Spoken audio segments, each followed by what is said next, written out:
Nah, Kak tadi menanggapi yang tadi Nikita Mirzani sudah divonis 4 tahun namun tidak puas, akhirnya mengajukan banding. Kalau Kak Berbi melihat kalau menurut aku memang itu haknya Nikita ya, hak setiap orang. Ketika divonis mungkin dia merasa, waduh ini kok berat banget.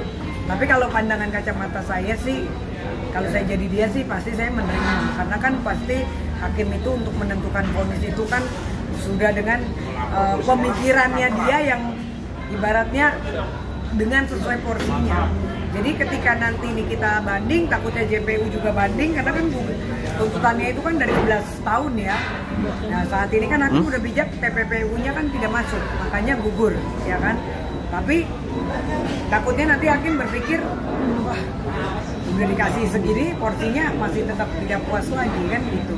Yang aku khawatirkan takutnya ketika Nikita banding, JPU banding, akhirnya malah menambah berat. Karena biasanya ketika kita banding itu kebanyakan itu malah bukannya memperingan, malah jadi menambah. Tapi ya kalau ketika menambah lagi kan nanti panjang lagi. Berarti kalau dari KBRB sendiri melihat kalau ini akan memperberat Nikita Mirzani sendiri kalau, ya Kak? Menurut saya pandangan saya itu malah nanti akan mempengaruhi vonis dia dan bukannya menguntungkan untuk dia malah memberatkan. Nah, KBRB mungkin selain itu, KBRB kan juga pernah saling berseteru ya. Iya. Melihat akhirnya Nikita merasakan. Kalau saya sih udah prediksi dari 5 tahun yang lalu Nikita pasti akan tersandung masalah hukum. Itu udah dari saya sendiri ya, karena kan saya indigo, jadi saya dari 2019 ketika saya dulu sama Niki dihina-hina, berlian saya palsu, muka saya kayak boneka satet, ya kan saya advokat palsu, itu memang saya udah tahu ini orang kayak gini pasti 5 tahun ke depan juga bakalan hancur. Ya saat ini kan memang terbukti kan, walaupun saya nggak secara eksplisit pada saat itu bicara di media. Nah ini kan yang akan menjadikan contoh-contoh artis lah. Karena selama ini artis yang huru-hara kan di Indonesia hanya NM aja. Nah saat ini mungkin pembelajaran dia untuk mengintrospeksi diri. Ya setiap orang akan jaya pada masanya, tapi masa itu juga akan lewat. Berarti kalau bisa dibilang ini titik terendah dari Nikita Mirzani ya? Ini kita sih, udah bukan titik terendah lagi. Iya. Saya udah ngomong di media ini karmanya, karena banyak banget korban NM juga kan dulu yang dihina, disakitin, ya kan, difitnah, itu kan juga teman-teman saya juga kan. Bahkan saya juga pernah melaporkan NM juga ke Polda Metro kan, laporan saya ditolak tahun 2019. Ya karena pada saat itu mungkin dia punya power. Kembali lagi, makanya saya bilang setinggi-tingginya tupai melompat pasti akan jatuh juga. Jadi kita jadilah public figure yang berkelas, yang punya pendidikan, punya attitude, jangan karena huru-hara aja mendapatkan keuntungan yang fantastis. Bayangin aja sekian miliar kan, wajar kalau saat ini kan udah ada vonisnya, berarti kan memang tindakan yang dia lakukan itu salah. Tapi kan kalau orang yang nggak pernah puas kan terus saja mencari celah-celah untuk memenangkan dirinya, tapi nanti akhirnya akan merugikan dirinya sendiri. Kak, tapi melihat kisruh skincare ini, KBRB melihatnya gimana? Aku sih gini, aku brand ambassador produk skincare ya, malah jujur aja perawatan gue lebih miliaran daripada NM. Tapi kalau aku punya pendidikan, gue sih nggak ikut campur ya, karena menurut aku semua orang punya main bisnisnya sendiri.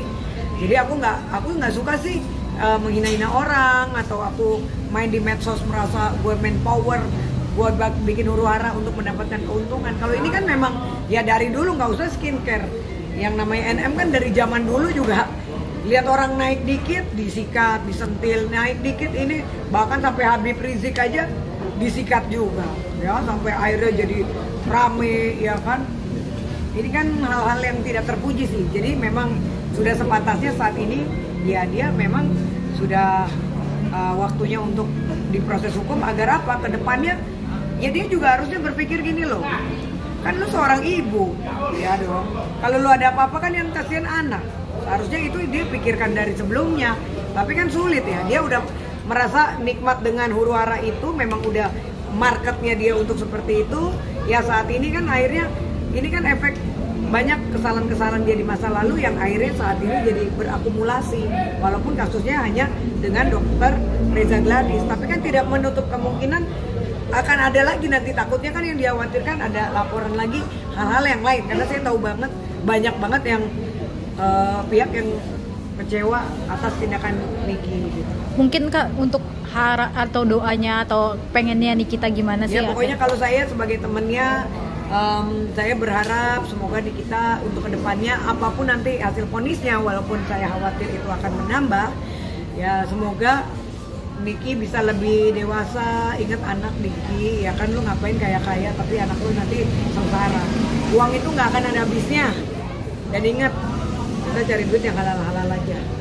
Jangan dengan hal-hal yang tidak terpuji. Karena kan ya kalau kamu udah divonis berarti kan nggak mungkin hakim itu sembarangan memvonis, apalagi kasusnya viral. Terus nanti kita salahin hakim. Pak ini hakimnya aja yang salah. Ini pemikiran di mana? Ini kan kalau kita hukum itu kan sudah ada alat pembuktian, saksi-saksi. Jadi apa yang divonis hakim itu kita harusnya hormatin kan gitu. Walaupun dia punya hak. Jadi ya sudah, untuk kedepannya saya doain Nikita yang terbaik. Semoga menjadi ibu yang lebih baik lagi, dan ketika nanti suatu saat keluar dari penjara, udahlah kamu bisnis saja yang baik dan benar, jadi pengusaha yang benar, nggak usah ganggu-ganggu urusan bisnis orang lagi, bicaranya juga lebih hati-hati lagi di media sosial, sehingga kamu menjadi public figure, contoh yang baik untuk masyarakat Indonesia. Terakhir ya Kak Berbi. Kalau dari pandangan hukum kakak sendiri, ketika Nikita Mirzani mengajukan banding, ada kemungkinan bebas nggak? Nggak mungkin bebas, nggak ada bebas-bebas itu udah nggak mungkin. Udah divonis 4 tahun udah mutlak dong, seharusnya udah inkrah kan gitu. Jangan malah jadi ngerasa, ya itu dia makanya memang hak banding itu kan ada kan, setiap warga negara Indonesia berhak. Cuman kan ini dia harus mempertimbangkan, tapi susah ya. Kalau yang saya lihat kan pribadinya Niki kan pantang menyerah. Ya dia akan, ya dia pokoknya apapun yang dia inginkan kan, dia orangnya tipenya ya gua yang penting gua lakukan. Tapi ingat, nanti kalau kamu berat kamu yang rugi kan gitu aja. Saya sih sangat menyayangkan, saya tidak setuju sih kalau saya pribadi ya. Karena dari pengalaman pasti akan Dari nambah ya pengalaman Kak. akan naik pasti gitu. Jarang itu, kemungkinan kecil persen, apalagi udah jelas kan. Itu dari 11 tahun ke 4 tahun sih udah keren banget, biasanya 2/3. Itu sih udah cakep banget ya. Harusnya puas, tapi kan kalau ya itu dia masih merasa dia pengen terus membuktikan terus mau banding, ya silakan nggak apa-apa, tapi kan resikonya nanti dia tanggung sendiri. Dan saat ini Mail juga jadi ikutan, pan dari awal saya udah bilang Mail udah bagus banget tuh, udah menerima. Cuman mungkin kan banyak dorongan ya, biasalah ya kan, kita udah tahu lah Niki seperti apa kan, orangnya pantang menyerah. Jadi ya udah apapun dia pasti akan lakukan untuk hal yang menurut dia itu benar. Oke.